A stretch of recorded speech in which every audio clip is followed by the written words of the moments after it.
পরামর্শে বসে চারজনে মিলে বুদ্ধি করে কেমনে আমরা আমাদের খেদমতটাকে জারি রাখতে পারি। খেদমত জারি রাখার পদ্ধতি হলো আমরা চারজনের ভেতর থেকে প্রতিদিন একজন বাজারে যাব, তিনজন লিখবে আর একজন বাজারে যাবে কুলিগিরি করবে।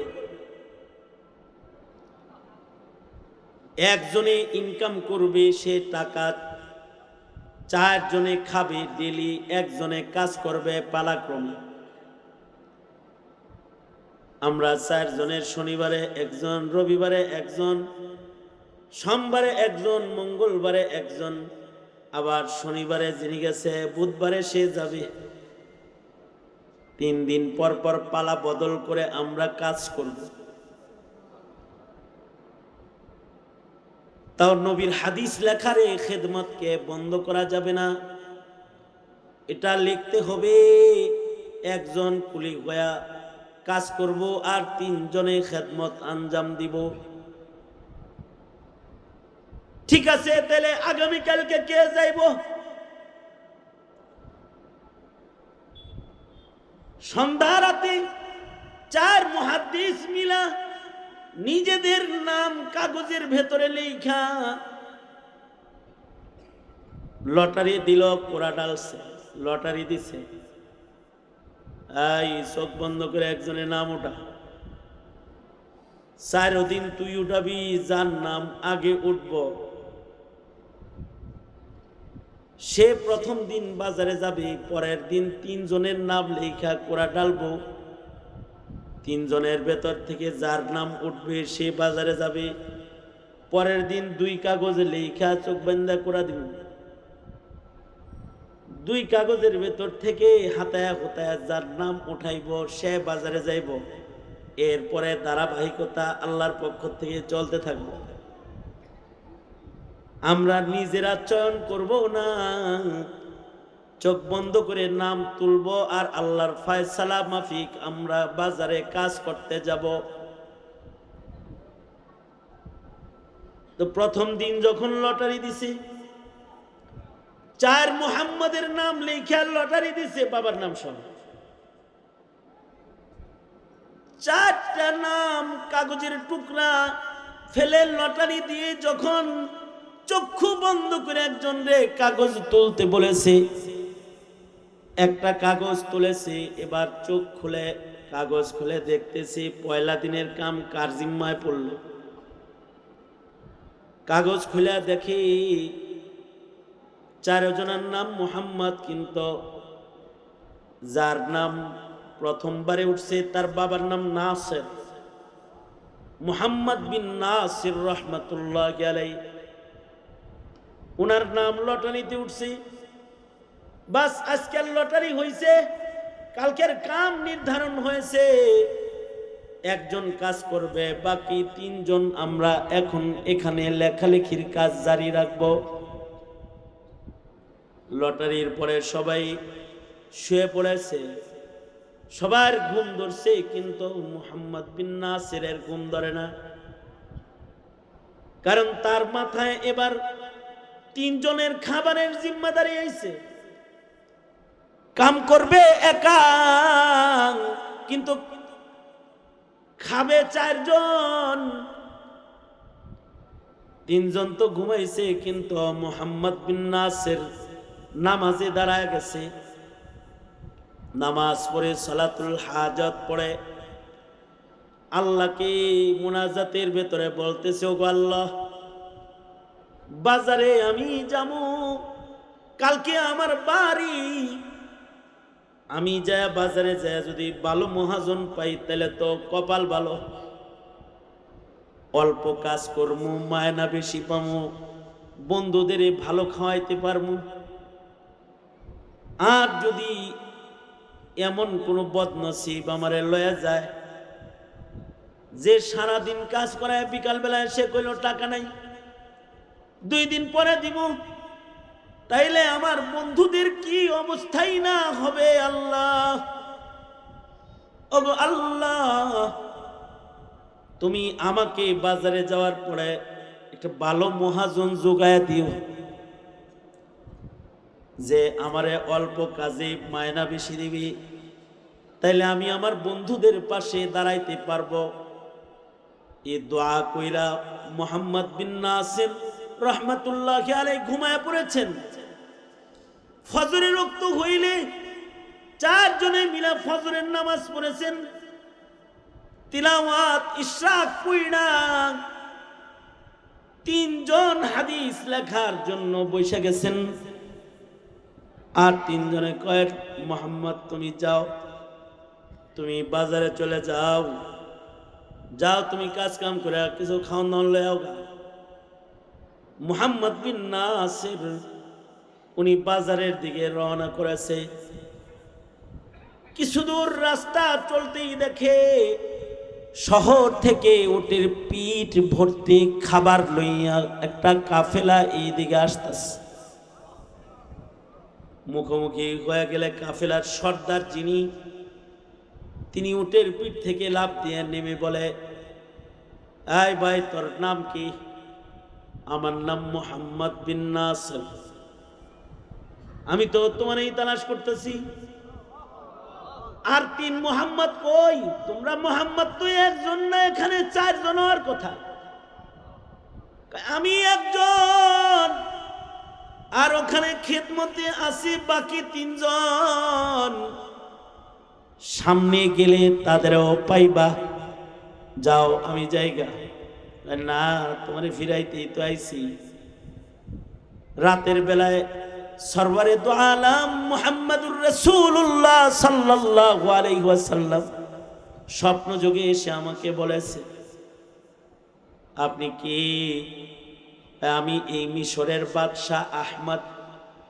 রাতের বেলায় সরওয়ারে দু আলাম স্বপ্ন যোগে আমাকে এসে ডেকে বলে, আহমদ রে, আমার নামে আমার নায়েব চারজন বৈশা বৈশা আমার হাদিস লেখে, তুই তাদের খবর নেস না? তাদের কাছে খাবার নাই, তাদের একজন কাজ করবে, বাকিরা লিখবি। তারা মশওয়ারা করেছি, মনে রাখিস আহমদ, তোর রাজ্যে যদি আমার নায়েব নবী, আমার নায়েবে নবী যদি তোর রাজ্যে কুলির কাজ করে, তাহলে কিন্তু হাসরের কঠিন ময়দানে তোকে আসামি করা হবে।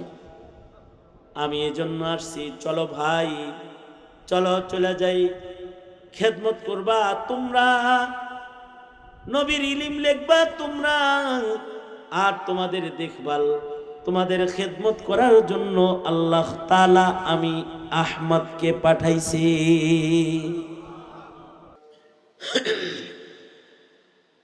আল্লাহুম্মা সাল্লি আলা মুহাম্মাদিন ওয়া আলা আলি মুহাম্মাদ কামা সাল্লাইতা আলা ইব্রাহিম ওয়া আলা আলি ইব্রাহিম ইন্নাকা হামিদুম মাজিদ। আল্লাহুম্মা বারিক আলা محمد وعلى آل محمد كما باركت على إبراهيم وعلى آل إبراهيم إنك حميد مجيد।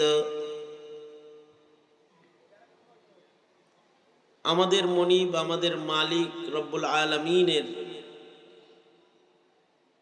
পছন্দ হলো আমরা যেন আমাদের যত প্রয়োজন আছে, আমাদের যত হাজত আছে, আমাদের সকল প্রয়োজনে সকল হাজতে যেন আমরা আমাদের মালিকের দ্বারস্থ হই। আমাদের কিছু জরুরত হলে যেন আমরা আল্লাহর কাছেই চাই। আমরা যেন কখনো কোনো মাখলুকের দ্বারস্থ না হই, এটা আল্লাহ পাকের চাওয়া।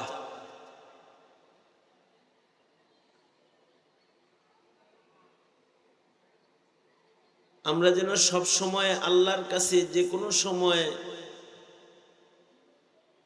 যে কোনো হালতে, যে কোনো জায়গাতে, যে কোনো সময়ে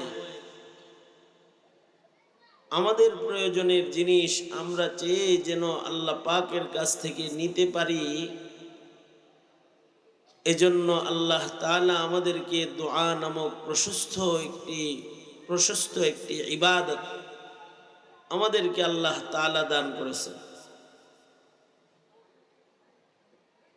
দোয়া এরকম গুরুত্বপূর্ণ ও প্রশস্ত একটি ইবাদত। দোয়ার গুরুত্ব কত আল্লাহর রাসূল বলেন, মানব দেহের ভেতরে মগজের অবস্থানটা যেমন, ইবাদতের ভেতরে দোয়ার অবস্থাটা তেমন। এত গুরুত্বপূর্ণ। আর দোয়া ও মুখুল ইবাদাহ।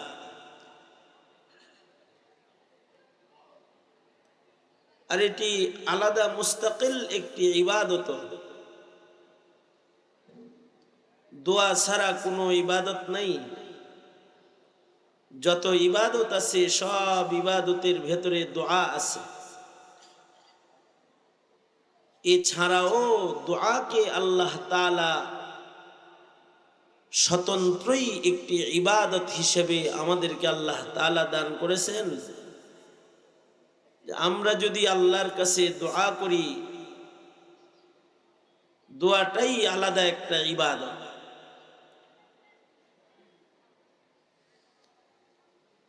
এবং দোয়াকে আল্লাহ তাআলা নিঃশর্ত করেছেন, জাগার শর্ত নাই। হজের জন্য জায়গায় যাওয়া শর্ত, রোজার জন্য মাস পাওয়া শর্ত, নামাজের জন্য ওয়াক্ত হওয়া শর্ত। কিন্তু দোয়ার জন্য কোনো শর্ত নাই।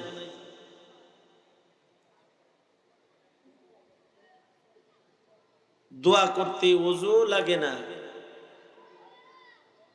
দোয়া করতে বদন পাক, কাপড় পাক, এমন শর্তও নাই।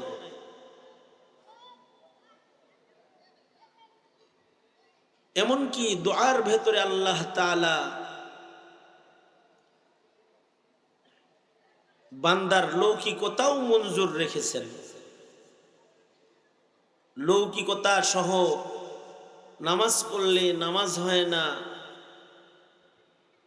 লৌকিকতা ও রিয়া সহ, লৌকিকতা সহ লোক দেখানোর নিয়তে ইবাদত করলে ইবাদত হয় না।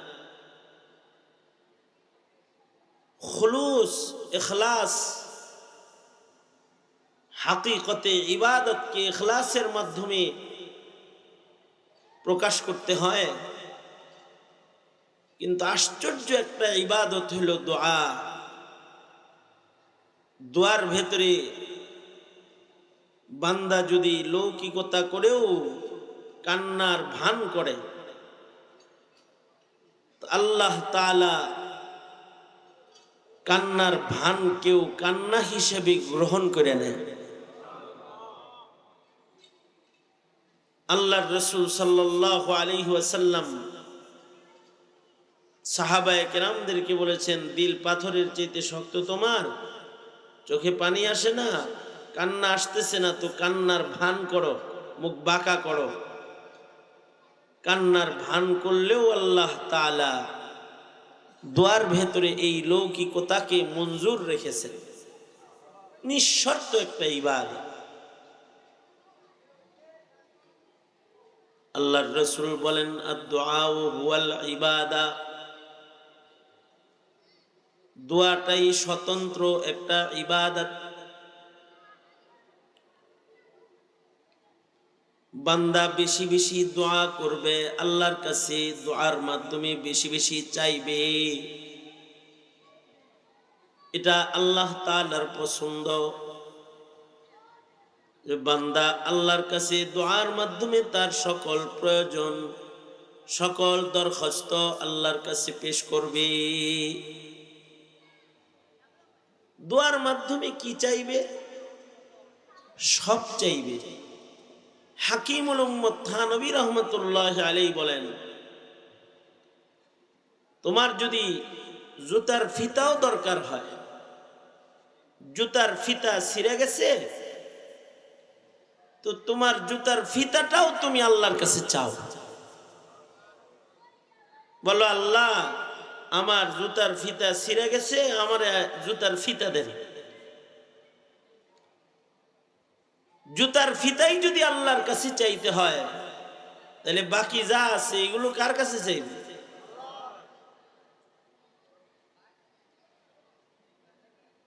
জুতার ফিতা, এটার জন্য রবের দ্বারস্থ হও। মনে মনে ভাবতে পারেন, হুজুর পকেটে টাকা আছে, দোকানে জুতা আছে, জুতা আল্লাহর কাছে চামু কেন? জুতার ফিতা আল্লাহর কাছে চামু কেন? পকেটে টাকা নিয়ে দোকানে গেলে জুতা কিনে আনতে পারি। হযরত থানবী বলেন, জুতার ফিতাটাও আল্লাহর কাছে এজন্যই চাইবা, ফিতা লাগাইলেই জুতা তুমি পরতে পারবা না, জুতাটা পায়ে যে তুমি পরবা এর জন্য তোমার আগে পা লাগবে, জুতা পরার উপযুক্ত কদম লাগবে, তোমাকে জুতা পরার উপযুক্ত কদম দাতা আল্লাহ। তিনি যদি চান যে কোনো মুহূর্তে একজনকে অচল করে দিয়ে জুতা পরার ক্ষমতা তার থেকে ছিনায় নিতে পারেন। এখন পা আছে,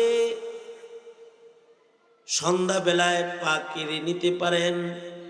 বহু মানুষ আছে ঘর থেকে পা নিয়ে বেরোইছে, বাড়িতে আসছে পা ছাড়া, তার পা কাটা পড়ে গেছে। বহু মানুষ আছে সকালবেলায় হাঁটছে, সন্ধ্যাবেলায় প্যারালাইসিসের রোগী হয়ে বিছানায় পড়ে গেছে। তোমার টাকা আছে আর জুতা কেনার ক্ষমতা আছে, এজন্যই তুমি বড়াই করে আল্লাহর কাছে চাওয়া ছাড়া টাকার উপরে ভরসা করো না। কারণ তুমি জুতা কিনে পরবে, যে পায়ে লাগাবে, এই পাটা কার দান? এই পাটা দেন তিনি, নেন তিনি। সুতরাং তোমার জুতার ফিতা যেটা, এটাও তুমি আল্লাহর কাছে চাও।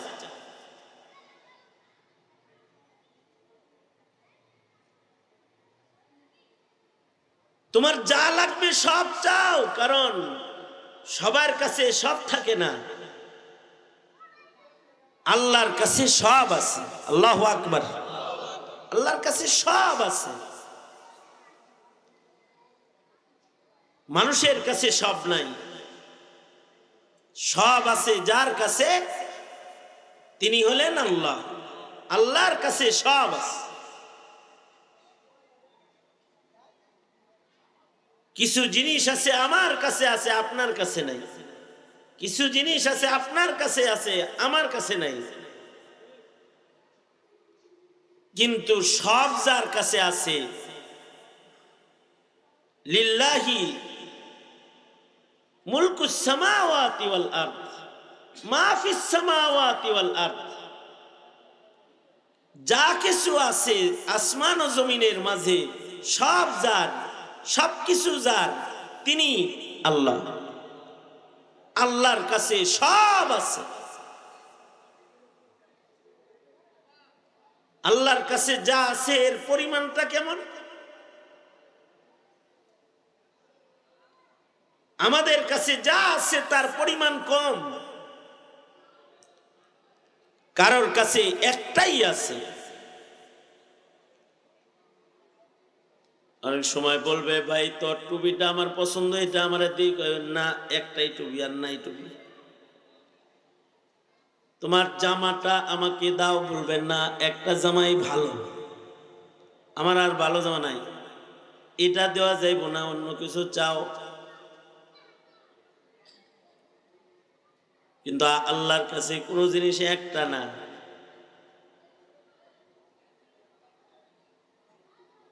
আল্লাহ পাকের কাছে খাজানা কম না, আমাদের কাছে থাকার পরেও আমরা দিতে পারি না। ভিক্ষুক চাইছে 10টা টাকা দেন, দেওয়ার মনও আছে, কিন্তু 1000 টাকার নোট ভাঙটি নাই। দেওয়ার মন আছে কিন্তু টাকাও আছে, কিন্তু দেওয়ার পরিবেশ নেই। অথবা টাকা আছে কাছে নাই, দূরে আছে কাছে নাই। বাসার থেকে বের হয়েছি, পরিচিত ভিক্ষুক হে আমারে চিনে দেখে দৌড়াইছে, এসে কয় হুজুর 500 টাকা দেন। সে চাইলে আমি তারে দিই, তো আমার চিনে তো আইসা কয় টাকা দেন।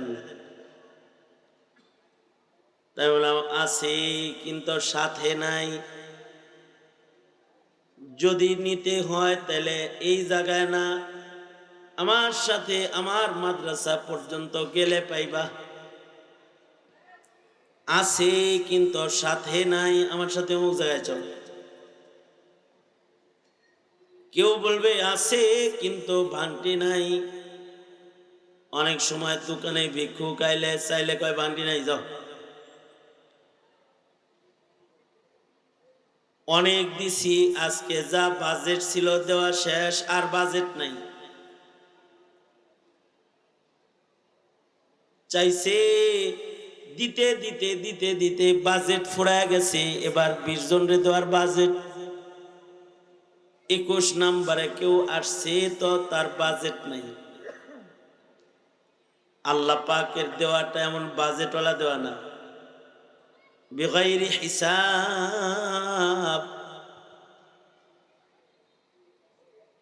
আল্লাহ পাকের কাছে চাইলে আল্লাহ পাক দিবেন।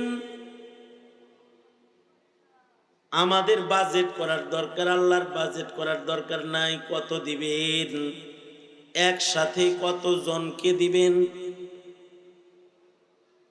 সারা পৃথিবীর সব মানুষ, সকল ইনস জিন সবাই মিলা যদি একসাথে আল্লাহর কাছে চায়, আর আল্লাহ তাআলা যদি একসাথে সবাইকে যা চায় তা দেয়, ইনস জিন সকল মাখলুকাত যদি আল্লাহর কাছে চায়, একসাথে যদি আল্লাহ তাআলা সকল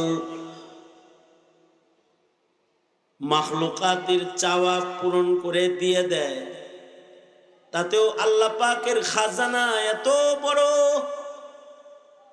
আল্লাহর খাজানা এত বড়,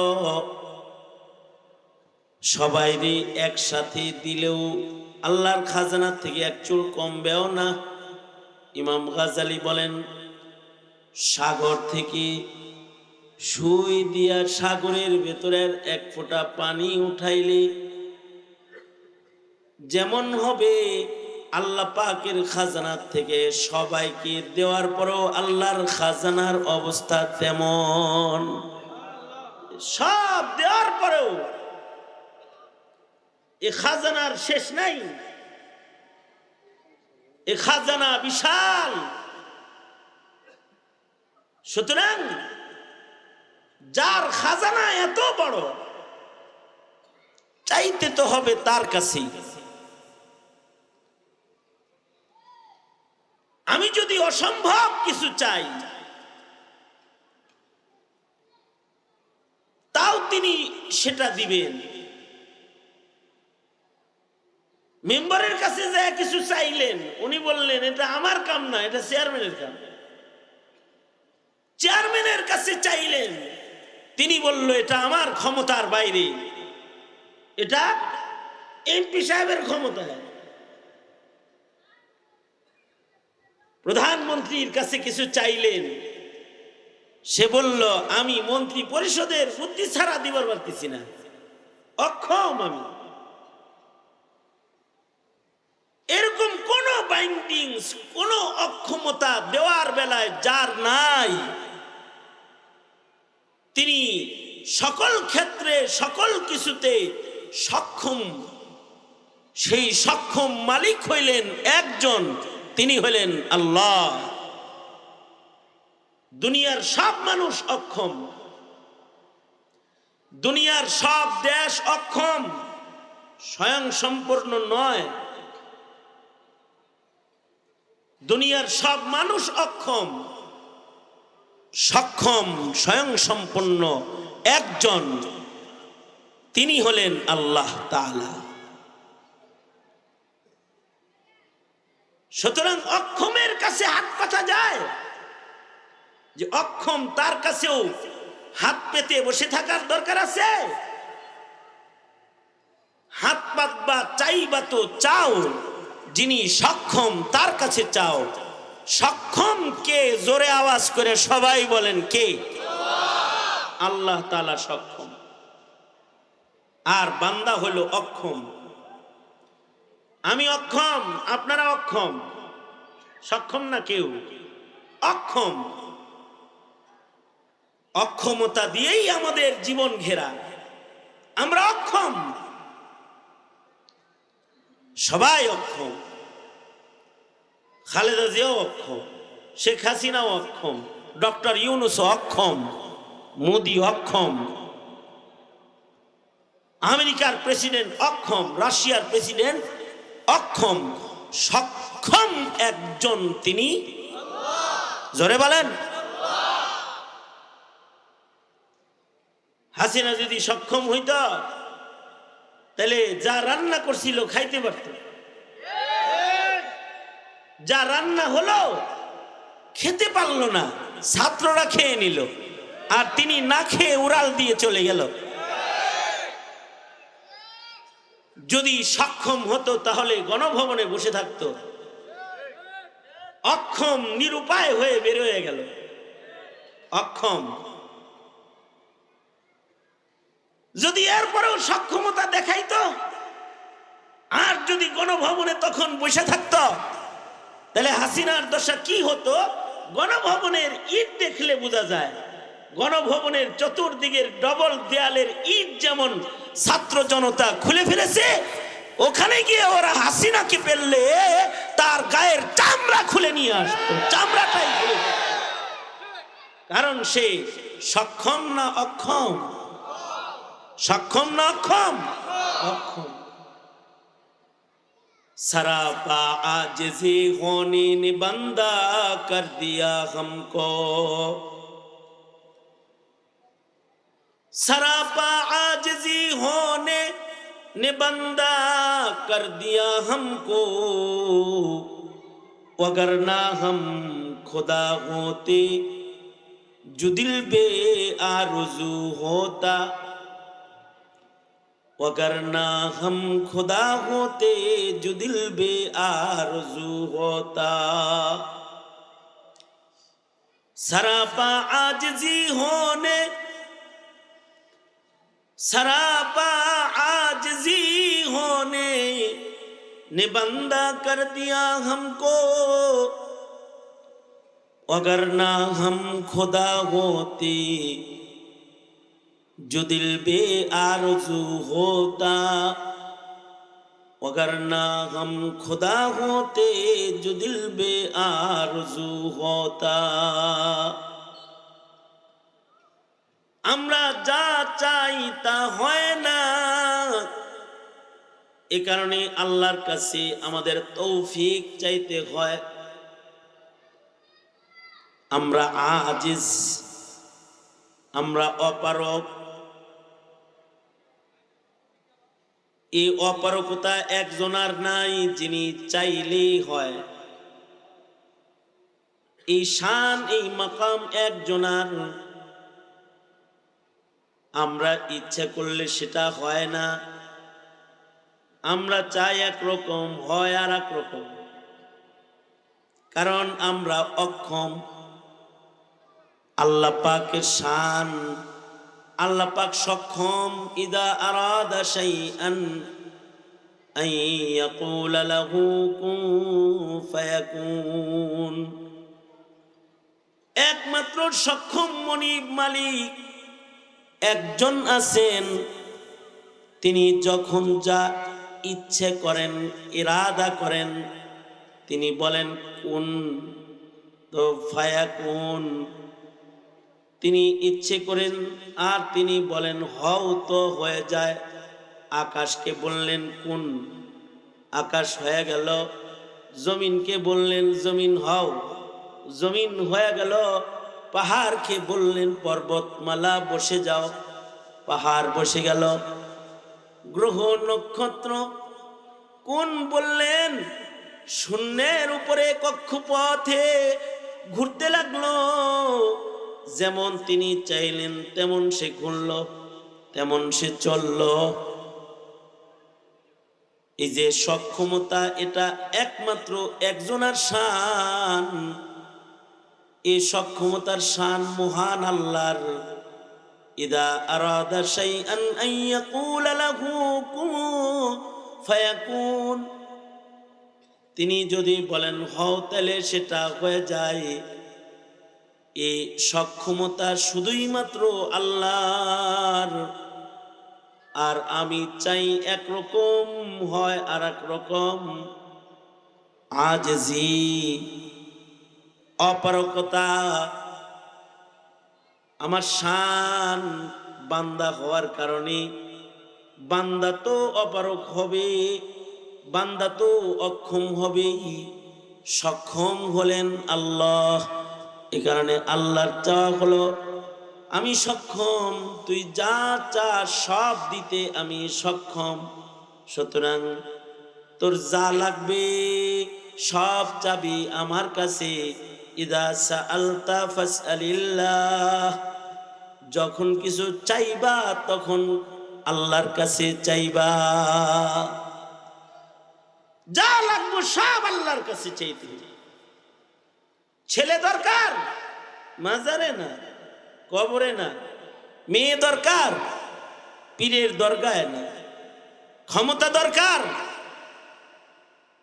আল্লাহর কাছে চাইতে হবে। আল্লাহ দিলে ক্ষমতায় থাকতে পারবো, আল্লাহ রাখলে থাকতে পারবো। আল্লাহ যাকে দিবে সে ক্ষমতা পাবে, রাজত্ব পাবে। টাকা লাগবে তো আল্লাহর কাছে চাও। তোমার টাকা, তোমার রিজক আল্লাহ দান করবেন। দাতা হইলেন তিনি, তার কাছ থেকে নিবেন। এমনকি তোমার বেঁচে থাকার দরকার, আল্লাহর কাছে চাও। হায়াত দরকার, তো হায়াতের মালিক কে? আল্লাহর কাছে হায়াত চাও। এমনকি আল্লাহ পাক মৃতকে জীবিত করেন। তোমার যদি মরারে জীবিত করতে মনে চায় তাও আল্লাহকে বলো। তো একজন আছেন তিনি মৃতকে জীবিত করেন, তিনি কে?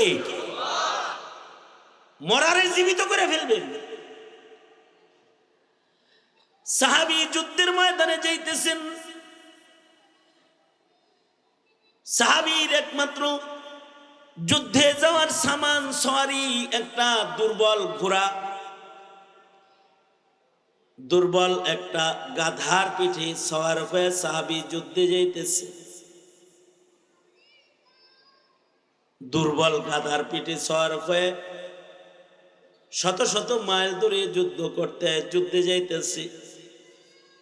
রাস্তা চলতেছে, দুর্বল গাধার পা গর্তের ভেতরে পইড়া গেছে।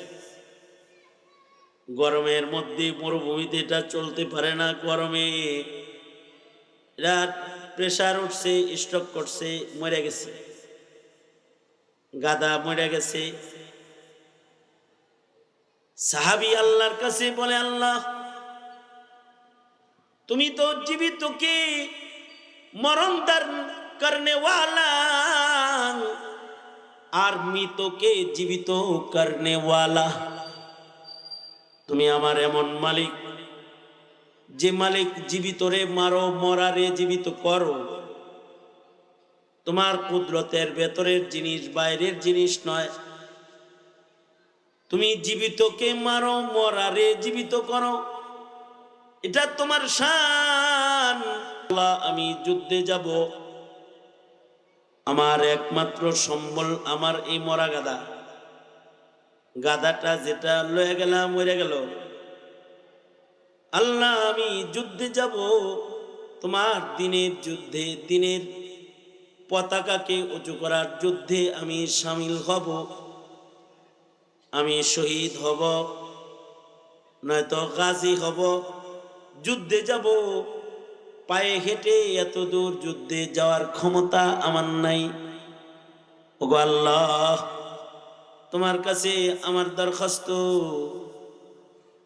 আয় আল্লাহ, তুমি আমার মরা গাধাটাকে জীবিত করে দাও, আমি যুদ্ধে যাব। সাহাবী দোয়া করেছে, আল্লাহ তাআলা সাহাবীর দোয়ার বদলায় সাথে সাথে মৃত গাধাকে জীবিত করে দাঁড় করাইয়া দিছি। মৃত জীবিত হয়ে গেছে। এটাও একজনের কুদরতের ভেতরে। তিনি হলেন আল্লাহ, যিনি মরাকে জীবিত করেন। মাঝে মাঝে মেডিকেল ফেরত দিয়ে দেয় লাশ বলে, এটা শেষ শেষ, যাও, মরে গেছে এটা। কিন্তু কখনো কখনো মেডিকেল ফেরতকেও আল্লাহ তাআলা জীবন দান করেন, সিহাত দান করেন, সুস্থতা দান করেন। এই সব কিছু যার কাছে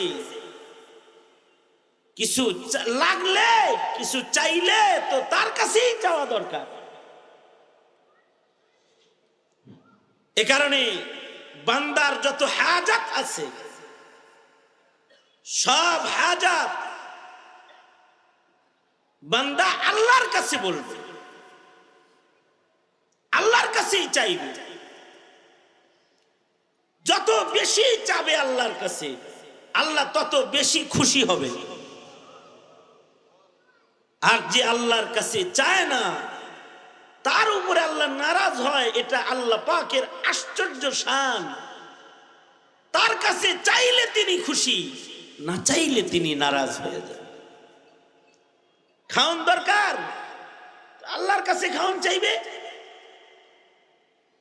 আল্লাহ পাক উসিলা ছাড়াও খাওন দিতে পারে। মান্না সালওয়া আকাশ থেকে সরাসরি পাঠিয়ে জান্নাতের খানা বনি ইসরাইলকে আল্লাহ তাআলা কাজ কাম করা ছাড়া, উসিলা ছাড়া খাওয়াইছেন। কারণ তিনি এমন রিজিক দেনেওয়ালা, যার কাউকে কিছু দিতে মাধ্যম লাগে না, মাধ্যম ছাড়াও তিনি দেন। বাসা থেকে বেরোইছি, রিকশায় উঠছি, মাদ্রাসায় গেছি রিকশায়, রিকশার থেকে নাইমা রিকশাওয়ালারে ভাড়া দিছি। রিকশাওয়ালা এই ভাড়ার টাকাটা পায়া এইটাকে হ্যান্ডেলে লাগায়া চুমাইতেছে, চুমায় সুসু সুসু করতেছে, হাত ধরে ফেলছে। এই টাকা হ্যান্ডেলে লাগায় এরম এরম করছ কেন? আমারে কয় রিজিক রিজিক রিজিক, এটা রিজিক। তার মানে এই রিকশা দিয়া রিজিক কামাই করি, সুমা দিব না। রিজিক কি তোমার রিকশায় দেয়? রিজিক তোমার রিকশার চাক্কায় অথবা হ্যান্ডেলে? রিজিক কোথায়, ঠিকানাটা তো জানা দরকার আগে। রিজিক তো আল্লাহর কাছে। রিজিক কার কাছে? জোরে আওয়াজ করে বলেন। রিজিক আল্লাহর কাছে। আল্লাহ তাআলা যদি কাউরে রিজিক দেয়, অল্প রিজকের ভেতরেই আল্লাহ বরকত দিয়ে দেয়, বরকতের রিজিক দান করে। কম মেহনতে অনেক বেশি দেয়। যদি কেউ আল্লাহর কাছ থেকে চেয়ে নেয়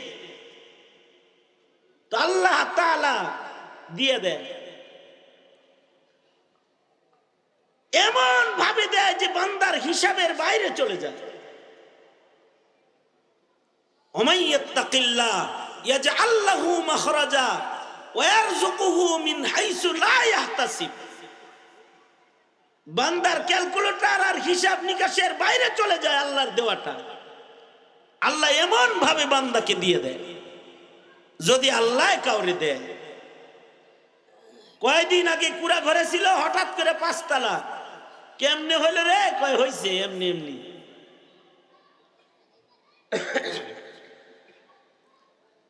এই করোনার মধ্যে কাউকে কাউকে আল্লাহ তাআলা ফকির বানাইছে, আর কেউ কেউ হঠাৎ করে আল্লাহ পাকের কাছ থেকে বরকত পেয়ে গেছে।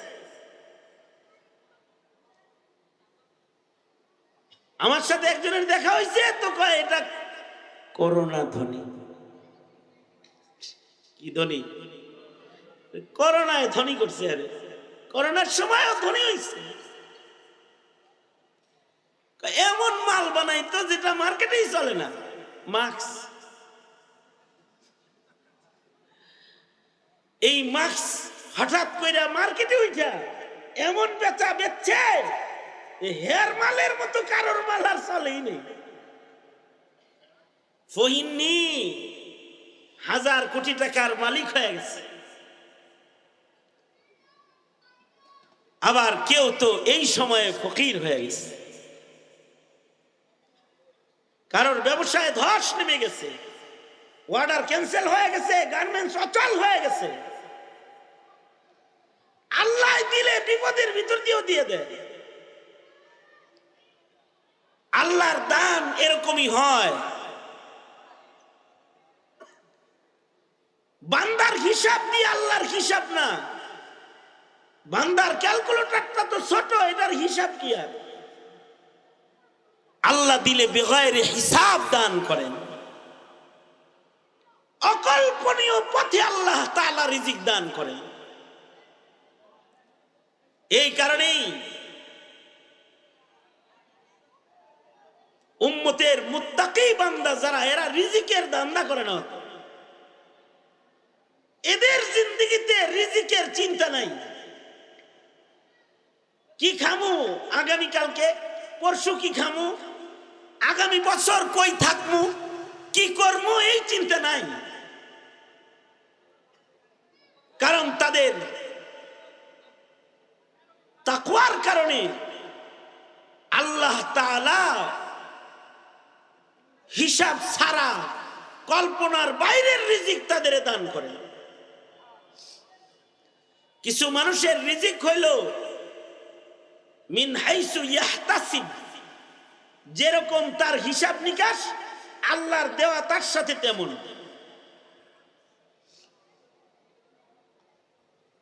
কোটা আন্দোলন করে চাকরি লইছে, হিসাবের টাকা আইতাছে, মাসে মাসে সরকারি স্কেলের টাকা হিসাব, যেমন হিসাব কইরা চাকরিটা ধরছে, মাসে মাসে মাসে মাসে ওই রকমই আসতেছে।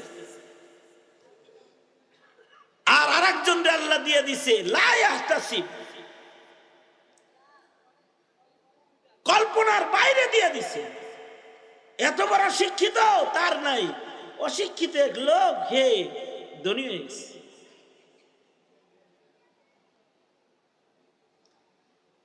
এক লোকের সাথে দেখা হয়েছে কিছুদিন আগে। এই লোক এক জর্দা ফ্যাক্টরিতে কাম করত। জর্দা ফ্যাক্টরির মালিক মরে গেছে। হে নিজেই এবার মেডিসিন তো ও জানে, মাপ জানা আছে। ফ্যাক্টরির মালিক তো মরছে, ও একটা ফ্যাক্টরি দিয়ে বসছে। কিছুদিন আগেও ও রিক্সায় চলতো, এখন সে 4 চাক্কায় চলে। মালিককে কবরে নিচে আর কর্মচারীকে মালিক বানাইছে কে? আল্লাহ তাআলা বানাইছে। অকল্পনীয় রিজিক আল্লাহ তাআলা বান্দাকে দান করেন। আমাদের দেশের মাদ্রাসাগুলো হিসাব ছাড়া চলে। এই যে লক্ষ্মীবর্তী মাদ্রাসা, এখন ছাত্র 300 350 আছে। হ্যাঁ, হিসাব ছাড়া খানা। মোহতামিম সাহেব জানে না আগামী মাসে বোর্ডিং কিভাবে চলবে, ওনার জানা নাই।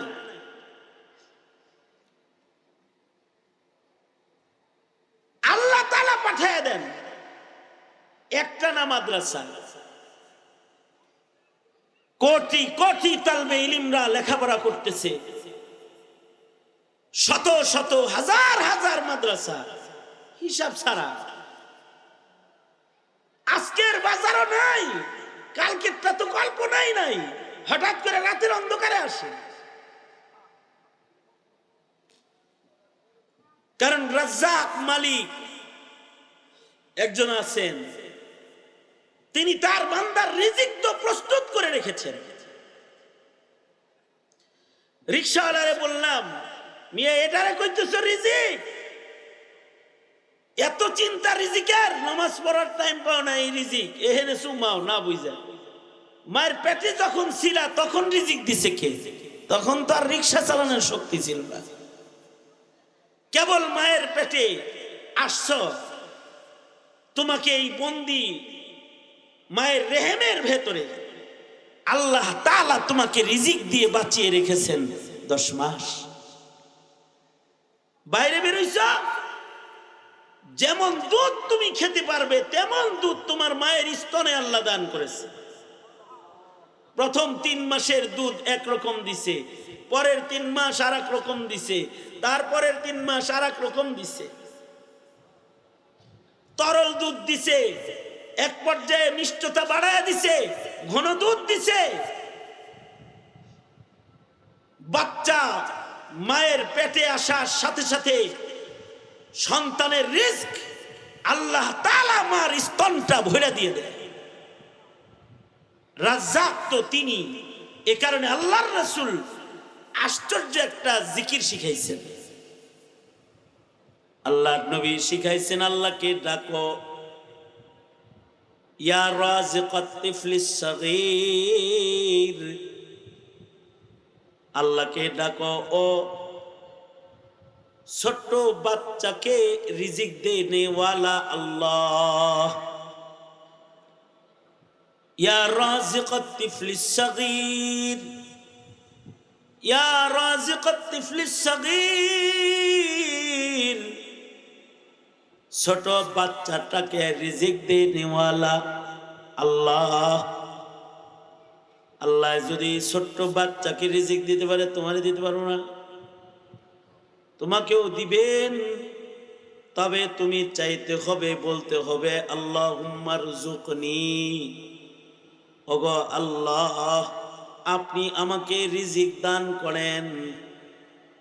তুমি চাইবা ওয়ারযুকুহু মিন হাইসু লা ইয়াহতাসিব, তোমার কল্পনার বাইরে তিনি তোমাকে রিজিক দান করবেন। মিশরে 4 জন মুহাদ্দিস ছিল, 4 জনের নাম ছিল মুহাম্মদ। এক একজনের সিনার ভিতরে লাখ লাখ হাদিস ছিল। তাদের জীবনের সংকল্প যে আমাদের বুকের ভিতরে যে ইলম আছে, আমরা এটা সিনায় নিয়ে কবরে না যাই, এটাকে খাতায় পাতায় লিখে দিয়ে যাই, তাহলে নবীর উম্মত নবীর হাদিস থেকে উপকৃত হবে। কি করা যায়? এই 4 মুহাম্মদ জঙ্গল এরিয়ায় যায় একটা ঝুপড়ি বানাইছে, ঘর বানায় 4 জনে বসে বসে যা ইলম যা হাদিস মুখস্থ করছে এগুলাকে সব কলম বন্ধ করতেছে, কাগজে লিখতেছে। আগের জমানার কাগজ কলম তো, এই জমানার কাগজ কলম তো ফটাফট লিগালায় ছাইপালায়। আগের জমানায় লিখতে হলে বছর ফুরায় যেত, একটা কিতাব লেখা হতো না। দুয়াতে কলম ভিজা ভিজা বাঁশের কলম কাঠের কলম দিয়ে লিখতো। এখানেও কিছু মুরব্বী আছে যারা কচু পাতায় লিখে লেখাপড়া করছে। খাতার অভাব, খাতাও ছিল না। স্বাধীনতার পরে খাতার অভাব, কচু পাতায় লিখতো, লেখে লেখে পাতায় লেখে, গাছের পাতায় লেখে পড়ালেখা করত। এই বুজুর্গরা 4 মুহাদ্দিস হাদিস লিখবে খাতায়, ঝুপড়ি ঘর বানায় বসে গেছে 4 জন। হিম্মত করে তো বসছে, কিন্তু সিনার ইলিম তো অনেক, লেখার শেষ হইতেছে। যা খাবার দাবার টাকা পয়সা 4 জনের ছিল, কিছুদিন পরে টাকা পয়সা সব শেষ হয়ে গেছে। টাকা শেষ, খাওয়ার নাই। এবার কেমনে এই নেক আমল সম্পাদন করবেন তারা? 4 জনে মিলা পরামর্শে বসছে। 4 জন পরামর্শে বসে 4 জনে মিলে বুদ্ধি করে কেমনে আমরা আমাদের খেদমতটাকে জারি রাখতে পারি। খেদমত জারি রাখার পদ্ধতি হলো, আমরা 4 জন 4 জনের ভেতর থেকে প্রতিদিন একজন বাজারে যাব, 3 জন লিখবে, আর একজন বাজারে যাবে কুলিগিরি করবে। একজনে ইনকাম করবে, সে টাকা 4 জনে খাবে ডেলি, একজনে কাজ করবে পালাক্রমে। আমরা 4 জনের শনিবারে একজন, রবিবারে একজন, সোমবারে একজন, মঙ্গলবারে একজন, আবার শনিবারে যিনি গেছে বুধবারে সে যাবে। 3 দিন পর পর পালা বদল করে আমরা কাজ করব। তাও নবীর হাদিস লেখার এই খেদমতকে বন্ধ করা যাবে না। এটা লিখতে হবে, একজন কুলি হয়ে কাজ করব আর 3 জনে খেদমত আঞ্জাম দিব। ঠিক আছে, তাহলে আগামীকালকে কে যাইব? সন্ধ্যা রাতে 4 মুহাদ্দিস মিলা নিজেদের নাম কাগজের ভেতরে লেখা লটারি দিল, কোরা ডালছে, লটারি দিছে। এই চোখ বন্ধ করে একজনের নাম ওঠা, 4 দিন তুই উঠাবি, যার নাম আগে উঠব সে প্রথম দিন বাজারে যাবে, পরের দিন 3 জনের নাম লেখা কোরা ডালবো।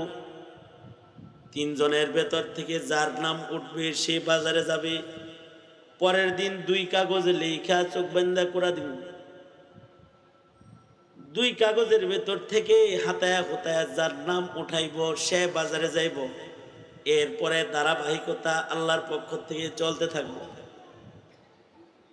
আমরা নিজেরা চয়ন করব না, চোখ বন্ধ করে নাম তুলব আর আল্লাহর ফয়সালা মাফিক আমরা বাজারে কাজ করতে যাব। তো প্রথম দিন যখন লটারি দিছে, 4 মুহাম্মাদের নাম লেখা লটারি দিছে, বাবার নাম সহ 4টা নাম কাগজের টুকরা ফেলে লটারি দিয়ে যখন চক্ষু বন্ধ করে একজন রে কাগজ তুলতে বলেছে, একটা কাগজ তুলেছে। এবার চোখ খুলে কাগজ খুলে দেখতেছি পয়লা দিনের কাম কার জিম্মায় পড়ল। কাগজ খুলে দেখি 4 জনের নাম মুহাম্মদ, কিন্তু যার নাম প্রথমবারে উঠছে তার বাবার নাম নাসির, মুহাম্মদ বিন নাসির রহমাতুল্লাহি আলাইহি। উনার নাম লটারিতে উঠছে। বাস আজকের লটারি হয়েছে, কালকের কাম নির্ধারণ হয়েছে, একজন কাজ করবে, বাকি 3 জন আমরা এখন এখানে লেখালেখির কাজ জারি রাখব। লটারির পরে সবাই শুয়ে পড়েছে, সবার ঘুম ধরছে, কিন্তু মুহাম্মদ বিন নাসিরের ঘুম ধরে না। কারণ তার মাথায় এবার 3 জনের খাবারের জিম্মাদারি আইছে। কাম করবে একা, কিন্তু খাবে 4 জন, 3 জন তো ঘুমাইছে, কিন্তু মুহাম্মদ বিন নাসির নামাজে দাঁড়ায় গেছে। নামাজ পড়ে সালাতুল হাজাত পড়ে আল্লাহকে মুনাজাতের ভেতরে বলতেছে, ওগো আল্লাহ, বাজারে আমি যাবো, কালকে আমার বাড়ি, আমি যায় বাজারে যায় যদি ভালো মহাজন পাই তাহলে তো কপাল ভালো, অল্প কাজ করবো, মায়না বেশি পাবো, বন্ধুদের ভালো খাওয়াইতে পারবো। আর যদি এমন কোন বদনসিব আমারে লয়ে যায় যে সারাদিন কাজ করায় বিকাল বেলায় সে কইল টাকা নাই, 2 দিন পরে দিব, তাইলে আমার বন্ধুদের কি অবস্থাই না হবে। আল্লাহ, ওগো আল্লাহ, তুমি আমাকে বাজারে যাওয়ার পরে একটা ভালো মহাজন যোগায় দিও, যে আমারে অল্প কাজে মায়না বেশি দিবি, তাইলে আমি আমার বন্ধুদের পাশে দাঁড়াইতে পারবো। এই দোয়া কইরা মুহাম্মদ বিন নাসির রহমাতুল্লাহি আলাইহি ঘুমায় পড়েছেন। ফজরের ওয়াক্ত হইলে 4 জনে মিলা ফজরের নামাজ পড়েছেন, তিলাওয়াত ইশরাক পড়া 3 জন হাদিস লেখার জন্য বসে গেছেন। আর 3 জনে কয়, মুহাম্মদ তুমি যাও, তুমি বাজারে চলে যাও, যাও তুমি কাজ কাম করে কিছু খাওয়ান দাওয়ান লয়ে আও। মুহাম্মদ বিন নাসির উনি বাজারের দিকে রওনা করেছে। কিছু দূর রাস্তা চলতেই দেখে শহর থেকে উটের পিঠ ভর্তি খাবার লইয়া একটা কাফেলা এই দিকে আসতেছে। মুখোমুখি হয়ে গেলে কাফেলার সর্দার যিনি, তিনি উটের পিঠ থেকে লাফ দিয়ে নেমে বলে, এই ভাই, তোর নাম কি? আমার নাম মুহাম্মদ বিন নাসির। আমি তো তোমারই তালাশ করতেছি। আর 3 মুহাম্মদ কই? তোমরা মুহাম্মদ তো একজন না, এখানে 4 জন হওয়ার কথা। আমি একজন, আর ওখানে খেদমতে আছি বাকি 3 জন। সামনে গেলে তাদেরও পাইবা, যাও আমি জায়গা না, তোমারে ফিরাইতেই তো আইছি। রাতের বেলায় সরওয়ারে দু আলাম মুহাম্মাদুর রাসূলুল্লাহ সাল্লাল্লাহু আলাইহি ওয়াসাল্লাম স্বপ্ন যোগে এসে আমাকে বলেছে, আপনি কি? আমি এই মিশরের বাদশাহ আহমদ। রাতের বেলায় সরওয়ারে দু আলাম স্বপ্ন যোগে আমাকে এসে ডেকে বলে, আহমদ রে, আমার নামে আমার নায়েব 4 জন বৈশা বৈশা আমার হাদিস লেখে, তুই তাদের খবর নেস না? তাদের কাছে খাবার নাই, তাদের একজন কাজ করবে, বাকিরা লিখবি। তারা মশওয়ারা করেছি, মনে রাখিস আহমদ, তোর রাজ্যে যদি আমার নায়েব নবী, আমার নায়েবে নবী যদি তোর রাজ্যে কুলির কাজ করে, তাহলে কিন্তু হাসরের কঠিন ময়দানে তোকে আসামি করা হবে। আমি এজন্য আসছি, চলো ভাই, চলো চলে যাই, খেদমত করবা তোমরা, নবীর ইলম লিখবা তোমরা, আর তোমাদের দেখভাল, তোমাদের খেদমত করার জন্য আল্লাহ তাআলা আমি আহমদকে পাঠাইছি। ওয়ারযুকুহু মিন হাইসু লা ইয়াহতাসিব।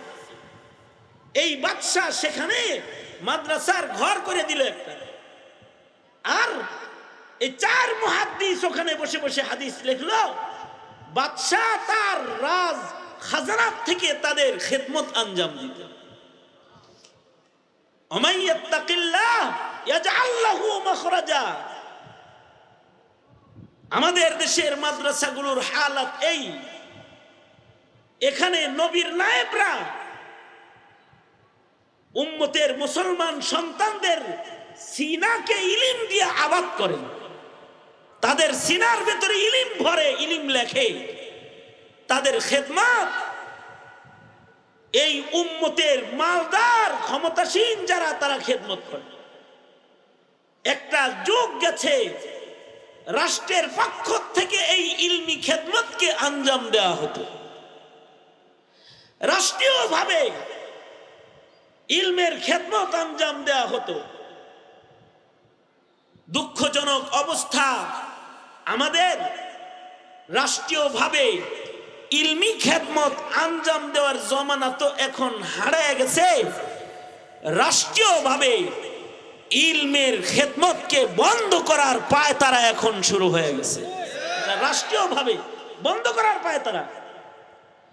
এ কারণে যেখানে ইলমের খেদমত হয়, রাজ্যের বাদশা সেখানে রাষ্ট্রীয় খরচে ইলমের সংরক্ষণ করবে তো দূরের কথা, মুসলমানের দেশের রাজা বাদশাহ যারা বর্তমান হয়, এরা ইলমি দ্বীনের প্রতিষ্ঠান যেগুলো, সেগুলোর উপরে করা নজরদারি করার চেষ্টা চালায়। বিগত দিনে হাসিনার আমলে, আওয়ামী লীগের আমলে এমন কোনো মাদ্রাসা নাই যে মাদ্রাসায় থানার থেকে তদন্ত আসে নাই। দুদক থেকে প্রতিবেদনের মাধ্যমে প্রত্যেকটা মাদ্রাসার দাতা সদস্য তালাশ করার পায়তালা করা হয়েছে যে মাদ্রাসাগুলো চলে কেমনে, টাকা দেয় কে, তারে খুঁজে বের করো। এই চেষ্টা করা হয়েছে। শেষ পর্যন্ত মানুষ এই বিগত কিছুদিনের অবস্থা হলো এই, যারা দান করছে মুহতামিমরা এটার খবর ভালো বলতে পারবে। দান করছে, নাম হলো ইব্রাহিম, রশিদ কাটছে ইসমাইল, অন্য নামে রশিদ কাটছে। হের নাম হলো সুলাইমান, হের দাদার নাম ইয়াকুব, ইয়াকুবের নামে রশিদ কাটছে, নিজের নামে রশিদও কাটে নেই। কি লেগা?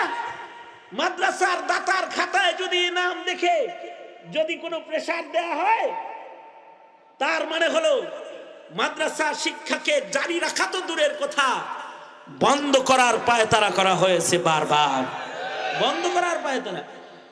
একদিক দিয়ে কওমি সনদের স্বীকৃতি দিছে, ওটা স্বীকৃতি না, ওটা একটা লাগাম লাগাইছে মাদ্রাসায় আসা যাওয়া করা। এতদিন তো স্বীকৃতি ছিল না বিদায় গেট দিয়ে ঢুকতে গেলে করতে আইছিস, দূরে যা, তুই কে হিসাব নয়। স্বীকৃতি দিয়া কয় এবার ধরো, কারা কারা দান করে তা করে ধরো। স্বীকৃতি দিয়া এই স্বীকৃতিওয়ালাদের কাউকে সরকারি চাকরি না দিয়া তাদের হিসাব নিকাশ নেওয়া শুরু করেছে, তাদের ব্যাংক তদন্ত করেছে, মাদ্রাসার মুহতামিমদের ব্যাংক তদন্ত করেছে। মাদ্রাসার ব্যাংক তদন্ত করা হয়েছে, টাকা কোত্থেকে আসে, অর্থাৎ ইলমের আলো নিভাইবার চক্রান্ত করেছে বারবার বারবার বারবার। এমনকি উম্মতের আলেমদেরকে জেলখানায় তালাবদ্ধ করা হয়েছে। বছরের পর বছর নিরপরাধ নিষ্কলঙ্ক মানুষগুলো, যাদের কোনো অপরাধ নাই, তাদের জেল বন্দি করে রাখা হয়েছে। এই সব কিছুর উদ্দেশ্য কি? উদ্দেশ্য হলো ইলমের খেদমতকে জারি রাখা না বন্ধ করা? আরো জোরে আওয়াজ করে বলেন, জারি রাখা না বন্ধ করা? বন্ধ করে দেওয়ার চক্রান্ত করেছে। কিন্তু সিস্টেম কি? নবী সিস্টেম করছে কি? যে বাদশাকে স্বপ্ন যোগে নির্দেশ করেছে, যাও খেদমত করো। মুহতারাম হাজিরিন, সঙ্গত কারণেই এই মাদ্রাসা এখন মিশকাত শরীফ পর্যন্ত আছে হাদিসের কিতাব। যেই পরিমাণ মুহাদ্দিস শিক্ষক এখানে মওজুদ আছে, এরা সিহা সিত্তা পড়ানোর উপযুক্ত। যারা মিশকাত পড়তেছে এরাই যদি নবীর হাদিস দাওরায় হাদিসের ক্লাসগুলো পড়ায়, আর যদি লক্ষ্মীবর্দীর মাটিতে কালা কালা রাসূলুল্লাহর দর্শ শুরু হয়ে যায়, তাহলে এই হাদিসের খেদমত যারা করবে তাদেরও তো রাসূল আরবি খুঁজা খুঁজা খুঁজা খুঁজা বের করবে শাফাআত করার জন্য, যে ইলমের দুর্দিনে তোরা ছিলি খাদেম।